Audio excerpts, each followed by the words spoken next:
شیر شاہ سوری کی جرنیلی سڑک۔ 16ویں صدی میں شیر شاہ سوری نے ہندوستان میں اپنی حکومت قائم کی تو اس کی ترجیحات میں 2500 کلومیٹر طویل سڑک کی تعمیر تھی۔ یہ سڑک کلکتہ کو کابل سے ملاتی ہے۔ اس کا مقصد سرکاری پیغام رسانی اور تجارت کو مؤثر اور تیز بنانا تھا۔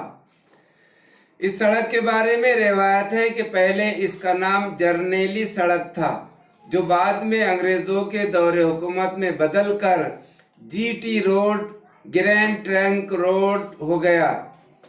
اس سڑک کا گزر کابل سے ہوتا ہوا پہلے لاہور پھر دہلی سے ہو کر بالآخر کولکاتہ جا کر ختم ہوتا ہے۔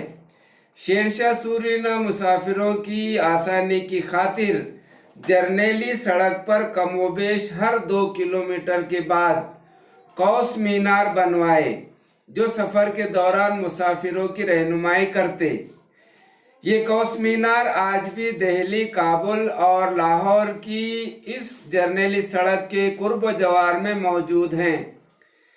شیر شاہ سوری کی موت کے بعد مغل حکمرانوں نے بھی اس سڑک کی اہمیت کو نظر انداز نہیں کیا۔ ہندوستان پر 1857 عیسوی میں انگریزوں کے مکمل قبضے کے بعد اس جرنیلی سڑک کے ساتھ ساتھ ریل کا وسیع تر جال بھی بچھایا گیا۔